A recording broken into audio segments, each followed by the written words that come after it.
जुर्म में और सियासत में फ़र्क करें। मेरे घर को जलाना किसी का सियासी हक नहीं हो सकता, मुमकिन नहीं है। सियासत के नाम पर इंतशार, इसमें भी फ़र्क करें। और जो जराइम हैं, जराइम में और सियासत में फ़र्क कर लें। अगर मुज़ाकरात सिर्फ इस चीज़ पर हो रहे हैं कि मुज़ाकरात के नतीजे में आप ये तय करना चाहते हैं कि जो जराइम किए गए हैं उन जराइम को भी इन मुज़ाकरात की आड़ में, तो सबसे बड़ा नाक़द, सबसे बड़ी तनकीद इन मुज़ाकरात पे मैं करूँगा। हाँ, सियासी बातचीत लाजमी अमर है। ये मुआशरा अल्फाज पर तश्कील दिया गया मुआशरा है। इसमें आइन की पासदारी होनी चाहिए। इसमें सच झूठ की तफरीक लाजमी रहनी चाहिए। ये भी दुरुस्त है, बात करें सियासतदान कि अगर कल को मुझे फ़ौज का या जजों का कंधा मिलता है तो मैं लेता हूँ, तो कब को वो कंधा को और लेता है तो तब मैं उसको शजरे ममनुआ करार देता हूँ और अपनी बारी में उसे कोशर कहता हूँ। ये भी तय करना चाहिए। कुछ अपनी हदूद तय करें। ये सियासत का दायरा तब्दील करें। अगर आपने सियासत का दायरा शौरी तौर पे ये बना लिया है कि आपकी मज़ाहमत मुल्क के अस्करी अदारे के ख़िलाफ़ आप मुज़ाहमत करेंगे तो आप मकबूल होंगे, आप इनके सरबराहान को गाली देंगे तो आप मकबूल होंगे, और जब किरदार, अमली किरदार की बारी होगी और आपने हुकूमत में बैठना होगा तो आप उनकी लैब में जाएंगे। ये दायरा तब्दील करें तो फिर तो मैं मुज़ाकरात को मुज़ाकरात मानूँ, फिर मैं समझूँ कि इस मुल्क की फलाह की बात की जा रही है। लेकिन अपने लिए मैं कुछ और स्टैंडर्ड सेट कर दूँ और किसी और के लिए मैं कोई और स्टैंडर्ड सेट कर दूँ, तो ये कोई मुज़ाकरात नहीं है। A B as a said, जुर्म में और सियासत में फ़र्क है। वो गुनाह जिनका अभी अजाला नहीं हुआ, मैं किसी सूरत मानने को तैयार नहीं हूँ कि ये जो एक ही दिन के अंदर इतना ऑर्केस्ट्रेटेड क्राइम था। ये जो अफवाज होती हैं यार, ये क्या होती हैं? ये शिवलरी होती है, ये ड्रम बीट होती है, ये मेडल्स होते हैं, ये तफक्कुर होता है, ये आपकी कौम की इन लोगों के साथ इनके इसी वैलर पे, इसी डिग्निटी के साथ आप अटैच्ड होते हैं। मेरे साथ सिर्फ वो बात करे फ़ौज के सियासी किरदार की जो उसमें हिस्सेदार नहीं रहा, अदरवाइज इट इज़ ऑल गुफ्तगू। अच्छा सर, ये बड़ा एक अहम आपने सवाल उठाया अभी। मुज़ाकराती टीम थी उसमें आप हिस्सा भी थे, अब उनकी जानिब से बड़े सख्त बयान आ रहे हैं और आखिरी जो मीटिंग हुई है उसके बाद से तो सिंध हुकूमत के जो वज़ीर हैं वो भी काफ़ी सख्त बयान दे रहे हैं। क्या कहेंगे, वो डेडलॉक बरकरार है, उस पर कोई नरमी नहीं आ सकती? नहीं, मैं नहीं समझता कि असल सूरत हाल ये है। ये इसको थोड़ा शायद ओवर प्ले हो गया है। हमारे नज़दीक पीपल्स पार्टी के साथ एक बड़ी अच्छी वर्किंग रिलेशन है। अब पंजाब में भी उनके साथ एक अच्छा मामला है। इनफरादी सतह पर कुछ बातचीत में कोई फ़र्क पड़ सकता है, किसी एक हमारे रुकन दोस्त साथी की किसी बात पर को हो सकती है बातचीत, लेकिन इज्तिमाई सतह पर सियासी जमातों की क़यादत का ये फैसला है और मुनासिब अंदाज। अच्छा सर, एक तरफ तो हो रही थी इंतशार की सियासत, तो आप वज़ीर आला पंजाब की कारकर्दगी को कैसा देख रहे हैं कि पंजाब में 2024 में 100 से ज़ायद मंसूबे आए, अब 2025 शुरू हो गया, आप स्पीकर हैं, तो आप कैसी कारकर्दगी देख रहे हैं सीएम पंजाब की? देखिए, मैं इसमें बिल्कुल आपके साथ ये बात कहते हुए मुझे बड़ी खुशी होगी कि मैंने देखा है कि पब्लिक सेंट्रिक अवामी फलाह के, जिसमें मैं ज़्यादा वक्त आपका नहीं लूँगा, सिर्फ एक मिसाल देने लगा हूँ कि महकमा जात जो हैं जितने भी हैं, वैसे तो मेरी इस पर एक ख़ास राय है, एक नुक्ता नज़र है कि ये महकमा लफ्ज़ ही गलत सा है।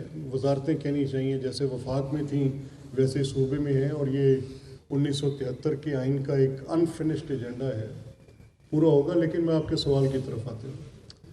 देखिए, इस वक्त सेहत में बड़ी तब्दीलियाँ की जा रही हैं जिनके खातिर खा समरात अवामुन्नास तक पहुँचेंगे। इसी तरह तालीम में की जा रही हैं, इसी तरह सफाई के निज़ाम में की जा रही हैं। वो निज़ाम जो सिर्फ शहरों तक महदूद था उसको देहात तक फैलाया जा रहा है। रोड इंफ्रास्ट्रक्चर एक वसी पैमाने पर काम किया जा रहा है। मैं पहले इस बात का हामी था कि हुकूमत को कुछ चीज़ों में अपना बीच में पार्ट एंड पार्सल होना चाहिए, जैसे वीट की प्रोक्योरमेंट थी। लेकिन लेटली वो जो एक पिछली विजडम थी, हम अब चैलेंज नहीं कर सकते उस विजडम की बात को जो अभी मौजूदा गवर्नमेंट में चीफ मिनिस्टर की लीडरशिप में ये हुआ कि आज what she said it is right. मेरे जैसा आदमी जो कन्वेंशनल अप्रोच से बात करता था कि गवर्नमेंट को वीट में ज़रूर जाना चाहिए, लेकिन अब वो वीट में नहीं गए। उसके जो डिविडेंड्स हैं वो एक आम आदमी तक जा रहे हैं। اور کسان پہ ان کا کیا امپیکٹ آ رہا ہے، اس کے ساتھ کسان کو کتنی سبسڈی وہ دے کے جا رہے ہیں. اب تو یہ کسی نے تنقید برائے تنقید کرنی ہے، لیکن واضح طور پہ آؤٹ آف باکس تھنکنگ کے ساتھ chief minister Punjab is making her milestone. وہ بڑا ایک ایک کر کے چیزوں کو لے کے جا رہی ہیں، اور مجھے یقین ہے کہ گورننس کا یہ ماڈل ہر صورت میں عوام کی فلاح، عوام کے فائدے، صحت میں ایک بڑی تبدیلی واقع ہو رہی ہے، ایجوکیشن میں ایک بہت بڑا ہمیں چینجڈ ایک انوائرمنٹ نظر آ رہا ہے.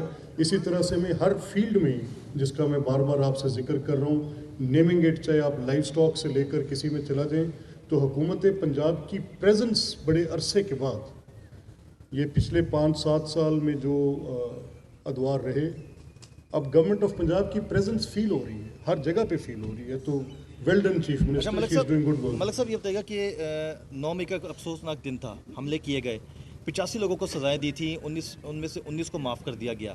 تو جو پاک فوج کی جانب سے لوگوں کو معاف کرنے کا آپ سمجھتے ہیں کہ سب کو معاف کر دینا چاہیے، یا جو کریٹیکل تھے، پیش تھے، ان کو سزائیں ملنی چاہیے؟ نہیں، دیکھیں، میں نے تو یہ بات آپ سے پہلے کہی کہ اس کے اندر جرائم میں ملوث 2 طرح کے لوگ ہیں. ایک وہ لوگ ہیں جن کو کنورٹ کیا گیا، ایک موب پولیٹیکل سپورٹ بیس کو اکٹھا کیا گیا، اس کو ایک موب میں کنورٹ کرایا گیا، اور پھر جب موب مینٹیلٹی بن جاتی ہے تو پھر آپ کچھ بھی توقع کر سکتے ہیں. یہاں پر ایک ہجوم ہے، آپ مجھے اس کے اندر بھیج دیتے ہیں، جب تک آپ مجھے اس کے اندر بھیج رہے ہیں تب تک تو آپ اور میں اس میں شریک ہیں کہ آپ مجھے بھیج رہے ہیں، میں آپ کے کہنے پہ جا رہا ہوں. لیکن جب وہ موب کے اندر چلے جائیں گے، پھر ایک موب مینٹیلٹی ہو، تو موب مینٹیلٹی کا جرم کسی حد تک قابل معافی ہے. ان کو معاف کر دینا ایک احسن قدم ہے، مناسب کیا، اچھی بات ہے.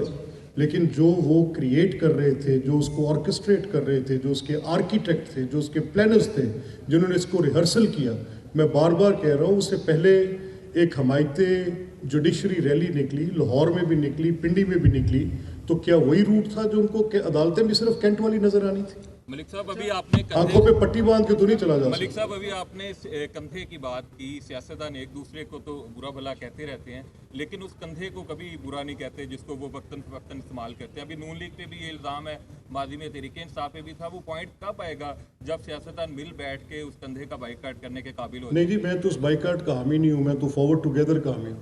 میں کب کہہ رہا ہوں کہ بائیکاٹ کریں؟ آپ کی نہ فورن پالیسی آپ کرتے ہیں فیصلہ، آپ کی سیکیورٹی کی پیراڈائم ہے، آپ کیا بات کر رہے ہیں؟ وچ بائیکاٹ؟ Let's sense prevail. میں تو کہہ رہا ہوں اس دائرے کو بدلیں، اس دائرے کو بدلیں جس دائرے میں صرف آپ نے طے کر رکھا ہے. دیکھیں، یہ بنیادی اور فطری بات ہے کہ مزاحمت کے ساتھ مقبولیت جڑی ہوتی ہے، کوئی شک نہیں ہے. آج میں آپ کی ہائرارکی کو، آپ کے ٹی وی کے چینل کے مالک کو ہی میں آنکھیں نکالوں گا تو لوگ میری واہ واہ کرنے لگ پڑیں گے. یہ ہوتا ہے.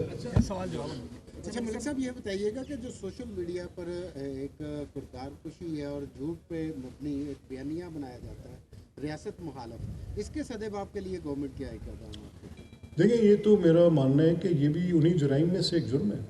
کیوں دیر کر رہے ہیں؟ کس سے خافی ہیں؟ کس سے خائف ہیں؟ سوری، کس سے ڈر رہے ہیں؟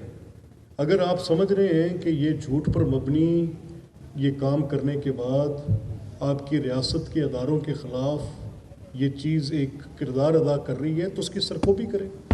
فریڈم آف ایکسپریشن کے نام پہ یہ دھندا نہیں ہو سکتا.